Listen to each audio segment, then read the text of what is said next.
At 8:47 p.m. in the Whitmore Grand Ballroom, Claire Whitmore stood beside a velvet box holding a $2 million diamond ring and swore before 300 donors, board members, cameras, and men who wanted her company that she would only marry the man her son chose. Her silent 6-year-old boy, Oliver, flinched at a thin, needling buzz from the left ceiling speaker and squeezed a tiny blue wooden boat until his knuckles went white, while Preston Vale smiled at me like a sound guy in a gray work shirt should have known better than to breathe near rich people.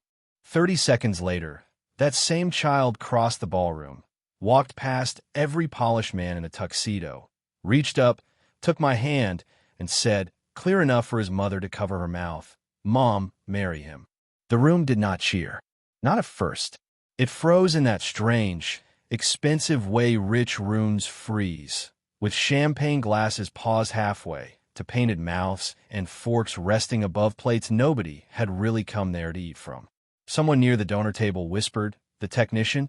And another person laughed softly, the kind of laugh that wears manners like perfume over something rotten. Claire Whitmore looked at me as if I had stepped out from behind the wall paneling. Preston looked at me as if I had touched property already promised to him.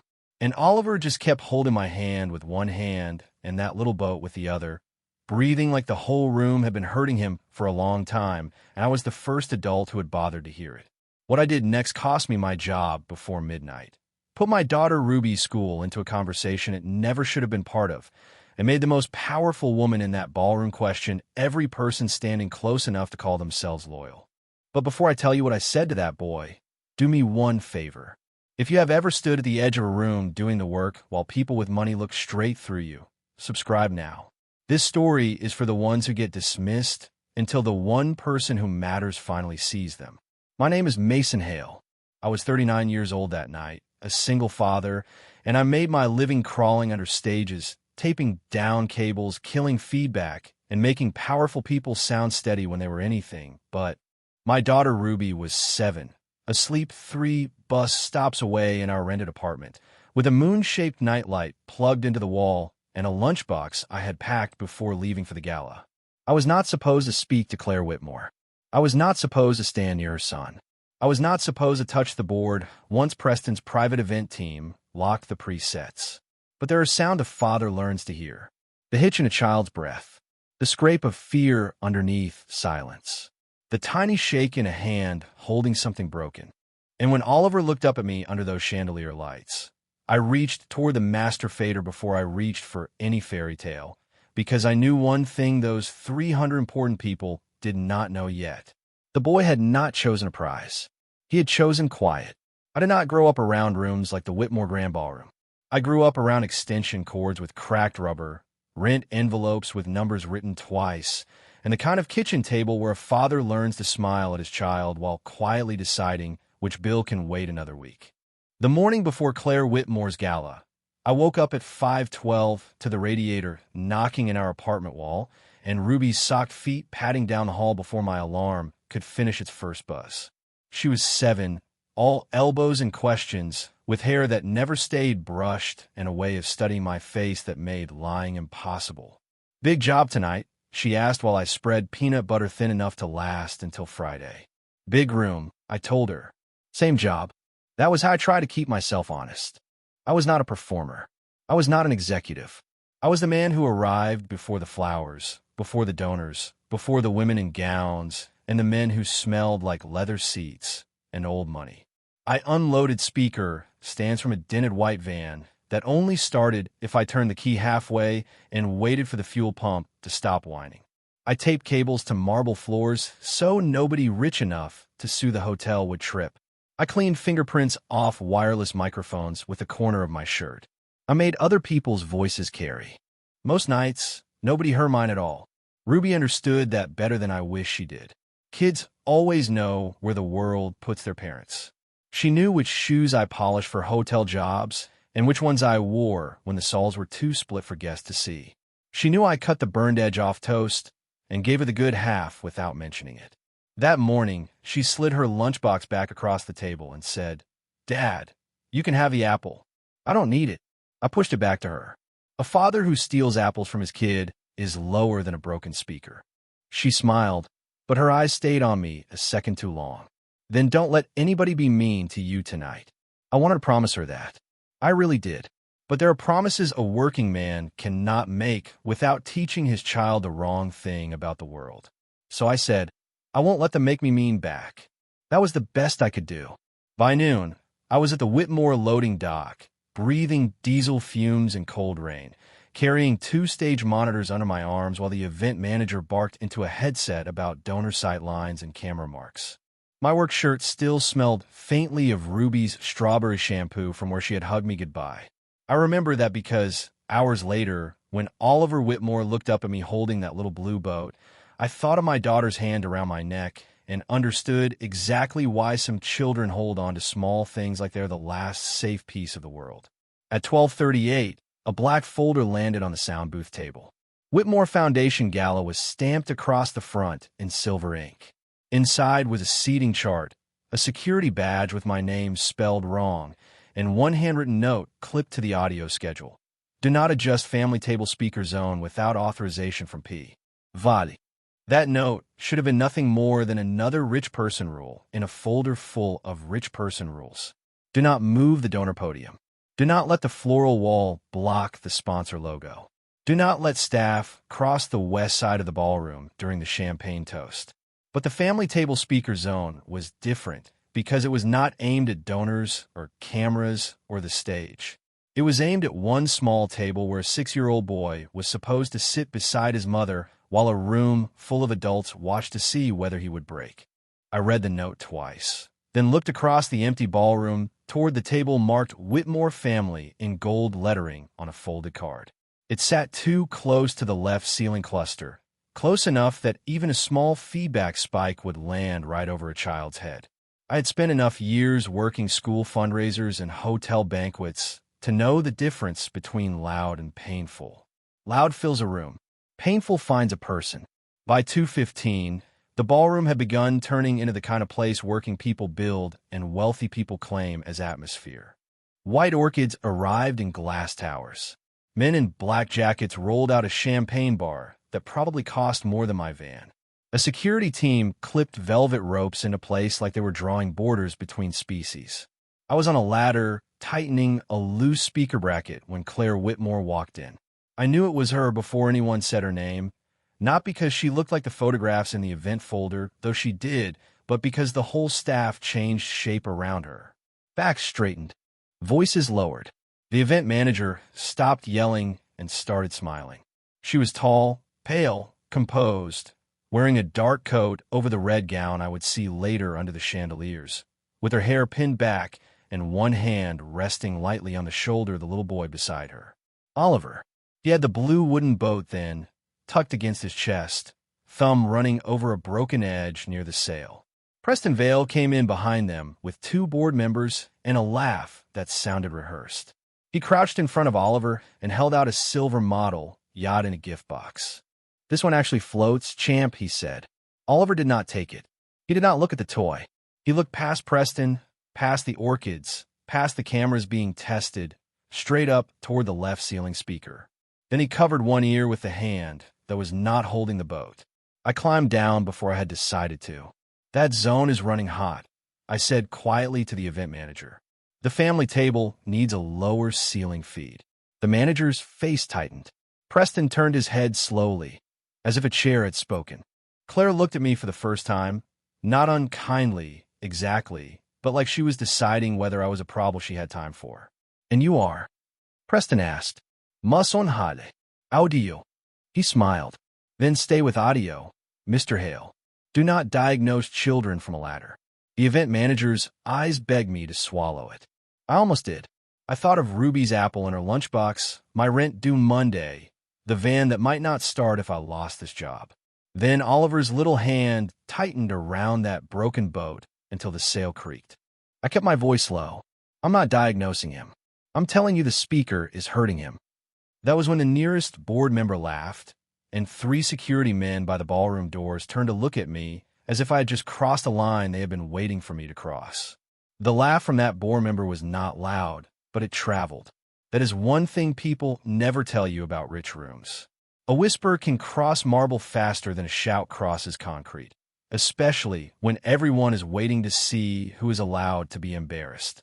I stood under that left speaker with a roll of black gaffer tape clipped to my belt, rain still drying on my work boots from the loading dock, and watched $300,000 worth of lighting warm up over a table where a little boy was already hurting before the first guest had arrived. Preston Vale stepped closer, still smiling, and somehow made the space between us feel like a witness stand. "Mr. Hale," he said, smooth enough for Claire and the board members to hear, "this family has pediatric specialists, trauma counselors, private physicians, and a full support team. I'm sure we can survive without a hotel technician diagnosing emotional distress from a speaker bracket." The event manager looked down at his clipboard. Security stopped pretending not to listen. Claire's hand tightened on Oliver's shoulder, not cruelly, but protectively, the way a mother does when she thinks the danger is coming from the wrong direction. I understood that. I was a stranger in a work shirt. Preston was the man with the board members, the donor smile, and the kind of watch that could have paid my rent through winter. Oliver was the only person in that little circle who did not look at Preston. He looked at me. Then he pressed the blue wooden boat against his chest, and the broken sail clicked once under his thumb. "All I'm asking," I said, keeping my voice low, "is to lower that zone 3 decibels and notch the high frequency before rehearsal." Preston laughed again, sharper this time. 3 decibels, he repeated, turning to the board members as if I had just performed a party trick. "There it is. The science of parenting, apparently." One of them smiled. The event manager finally found his courage, but not the good kind. Mason stepped back to the booth. He did not say please. Claire glanced at my badge. I saw her eyes catch on the misspelling. Hale written as Hale, as if even the plastic around my neck could not be bothered to get me right. "Mr. Hale," she said, cool and controlled. "This is an important evening for my son. I need calm around him." That one landed harder than Preston's joke, because she was not trying to humiliate me. She believed she was protecting her child. I looked at Oliver, at the way his left shoulder rose toward his ear each time the speaker hissed, and I thought of Ruby telling me not to let anybody make me mean. So I nodded. "Yes, ma'am." I stepped back, not because Preston was right, not because Claire was wrong, because a fight between adults was the last thing that boy needed. As I turned toward the booth, Preston leaned, just close enough that only I could hear him. "Good man. Keep the wires neat and stay out of family business." I should have kept walking. I almost did. Then Oliver moved. Not much. Just one small step away from Preston and toward the ladder I had left beneath the speaker. The blue boat slipped from his hand, hit the marble, and skidded onto the family table. When I bent to pick it up, I saw something taped behind the table leg beside the floor monitor, a black wireless transmitter no hotel crew would ever mount there, its tiny red light blinking in time with the buzz above us. I did not pick up the transmitter right away. That is another thing years of sound work teaches you. The first thing you do when you find something wrong is not touch it. You listen to what it is doing. So I stayed crouched beside the family table with Oliver's little blue boat in my left hand, pretending to check the floor monitor while the red light blinked behind the table leg. Once, twice, then again in perfect rhythm with the thin buzz needling out of the ceiling speaker. It was not hotel equipment. I knew every piece of gear assigned to that ballroom because I had hauled half of it off the truck myself, counted the serial numbers, taped the cables, checked the batteries, labeled the receivers. This little black box had no hotel tag, no channel sticker, no safety tape, and no reason on God's earth to be hidden under the table where Claire Whitmore's son was supposed to sit. Oliver stood 3 feet away, watching me with those large, silent eyes children get when they're waiting to find out whether an adult will tell the truth or make the room comfortable. I slid the boat gently back into his hands. The broken sail caught the light where someone had tried to glue it before and failed. "Good boat," I said softly. "Strong mast." He did not smile, but his thumbs stopped shaking. Preston's shadow fell across the marble. "Is there a problem under our table now, Mr. Hale?" he asked, loud enough to bring Claire's attention back to us. I looked up at him from the floor, which was exactly where men like him preferred men like me to be. "There's a transmitter here that isn't on my patch list." The event manager went pale in a way that told me he understood the sentence, even if he wished he hadn't. Preston gave a small laugh. Wireless equipment at a gala. Imagine that. Not ours, I said. And it's feeding the same noise that made the boy cover his ear. The word boy changed the air around Claire. Not her son, not the heir, not the Whitmore child. Just a boy. She looked at Oliver then, really looked, and for 1 second her polished face cracked enough for fear to show through. Oliver pressed the blue boat flat against his chest and leaned half an inch toward me. That tiny movement did more than any argument I could have made. Claire saw it. Preston saw Claire see it. You're guessing, Preston said. No, I told him. Guessing is what people do when they want to be right. I'm asking to check because I don't want to be wrong. Nobody laughed that time. The ballroom was still mostly empty, but it felt crowded with all the things powerful people were not saying. I pulled out my phone to photograph the transmitter in place, not to accuse anyone, just to preserve what I had found before someone with a nicer suit made it disappear. Preston's hand closed over my wrist before the camera opened. Not hard enough to look like violence, just hard enough to remind me who the room would believe. Claire's eyes dropped to his hand. Oliver made a sound then, not a word, just a small, wounded breath. And from the sound booth behind us, the ceiling speaker gave one sharp chirp. Then the screen on the mixer flashed a message I had never seen on a hotel system before. Remote override active. I pull my wrist free slowly, because a man in my position has to be careful how he moves when an expensive hand is touching him. If I jerked away, I was aggressive. If I stood too still, I was guilty. So I looked at Preston Vale's fingers on my sleeve, then at Claire Whitmore, and I said, Ma'am, I need 10 seconds at the board. The event manager whispered my name like a warning. Preston's smile thinned. But Claire had seen Oliver flinch at that chirp, and a mother can ignore a stranger easier than she can ignore her own child's body telling the truth. Show me, she said. 2 words. Quiet ones. They hit the room harder than any shout could have. I walked to the sound booth with every security guard in that ballroom watching my back, and Oliver followed 3 steps behind his mother, still holding the blue boat against his chest. I did not touch the master fader. I did not change the preset. I opened the system log, because logs are the one place sound equipment tells on people without caring how much money they have. The last command blinked at the top of the screen. Family left ceiling cluster. High frequency boost. Remote override. P. Vale guest office.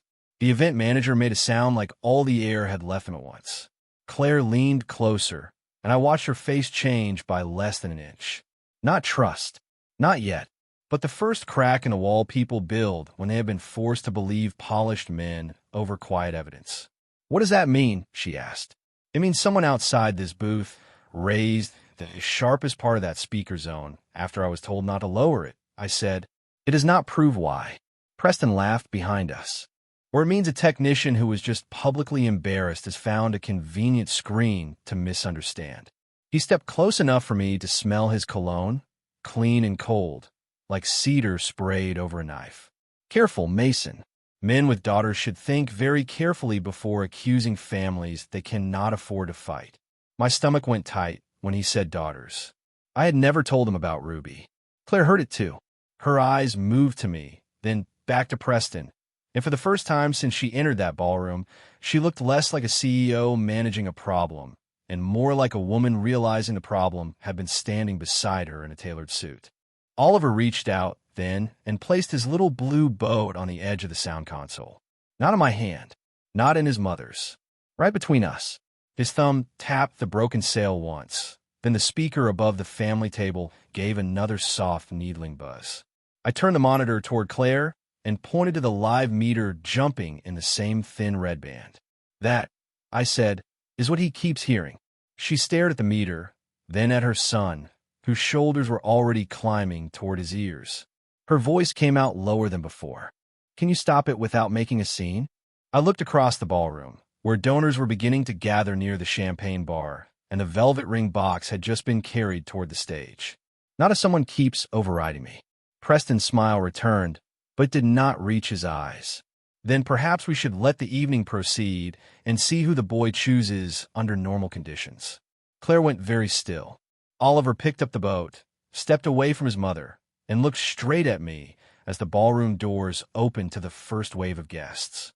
The first guests entered laughing, smelling of winter air, champagne, and money, and the room built itself around us so fast it almost felt like the truth might be buried under music and flowers before anyone could touch it. Preston stepped away from the sound booth with that calm smile back in place, already waving to a senator's wife, already becoming the man the cameras expected him to be. Claire stood beside the console with her son's blue wooden boat still fresh in her eyes and the red band on the live meter still jumping every time the left ceiling cluster whispered its needle into the room. "Mr. Hale," she said without looking at me, "can you keep it stable through my remarks? Not can you prove it.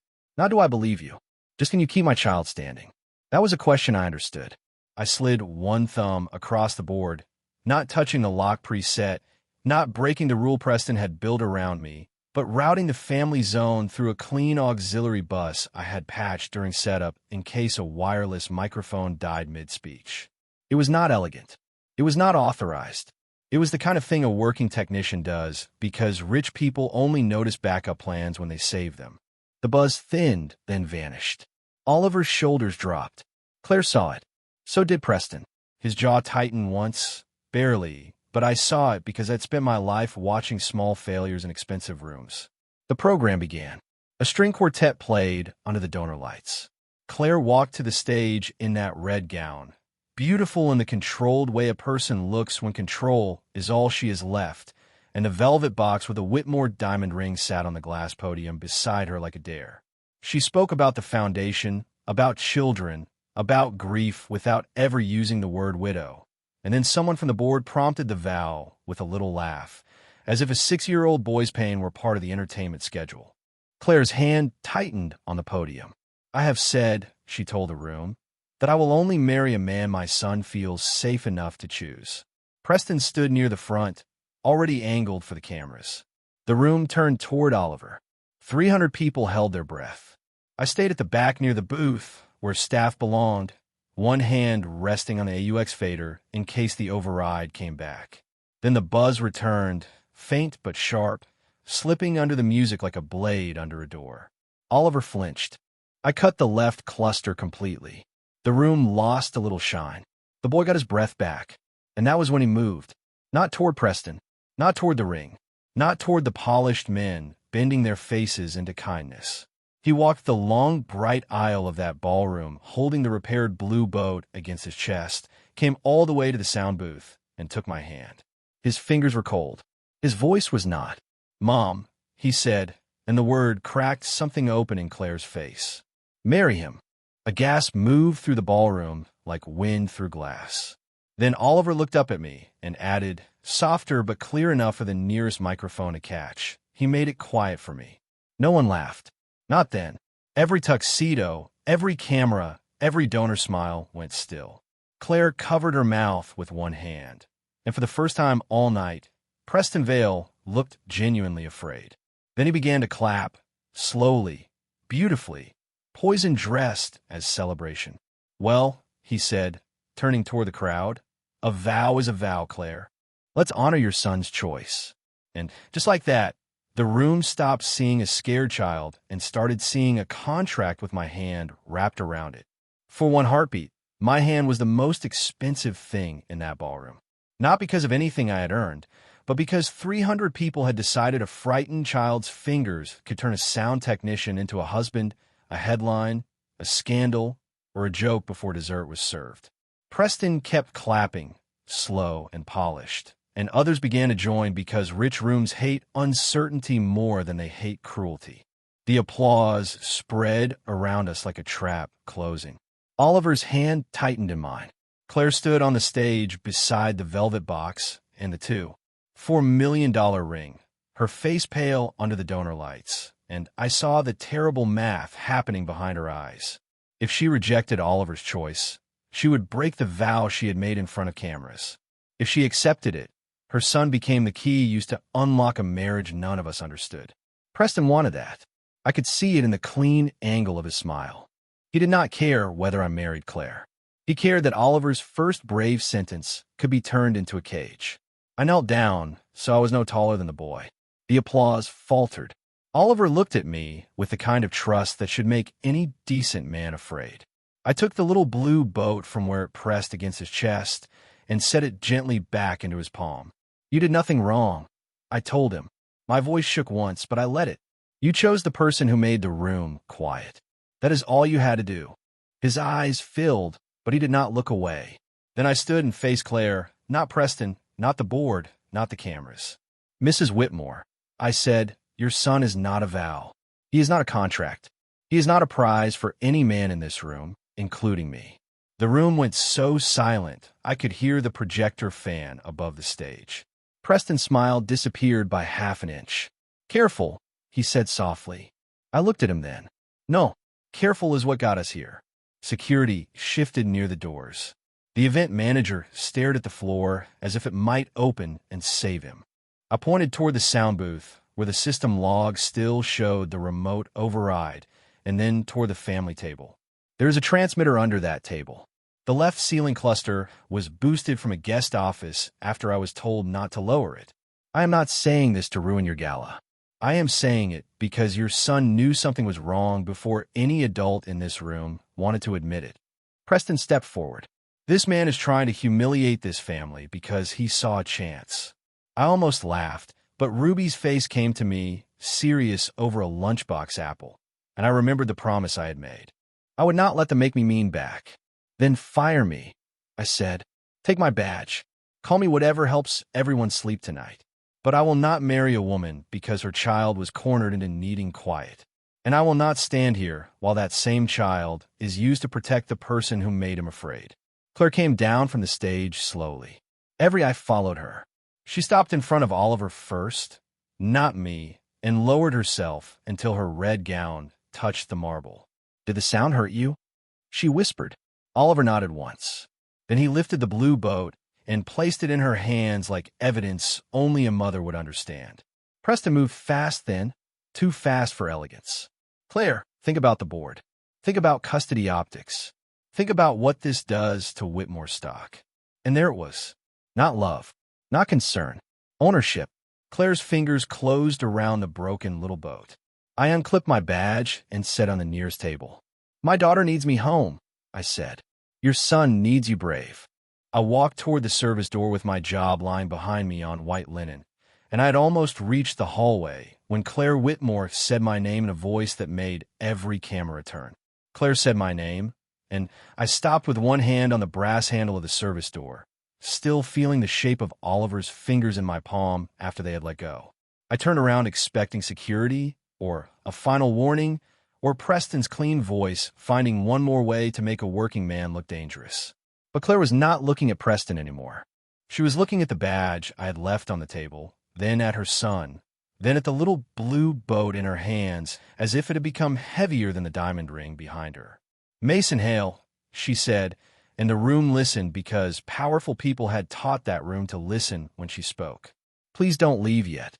Preston stepped toward her. Claire, this is not the time. She did not raise her voice. No, Preston. This is exactly the time. Then she did something no one in that ballroom expected from a woman built out of control and grief and cameras. She turned away from the donors, lowered herself in front of Oliver again, and said, I am sorry I made you prove you were hurting before I believed you. Oliver stared at her for a long second, still holding his shoulders high, still ready for the room to hurt him again. Then he touched the broken sail of the boat and whispered. It was loud. 2 words. That was all. But they broke the last polite lie in the room. Claire stood, opened the velvet box, lifted the 2 for $1 million ring, and closed it again without putting it on anyone's hand. There will be no engagement tonight, she said. There will be an independent review of my event staff, the audio system, the guest office access logs, and the transmitter under my son's table. Security will preserve the equipment. Legal will handle the rest. Preston laughed once, but it came out wrong. You're choosing a technician's story over mine. Claire looked at him then with a calm I will never forget. I am choosing my son's fear over your comfort. That was the moment Preston Vale lost the room. Not because I shouted. Not because Claire humiliated him the way he had tried to humiliate me.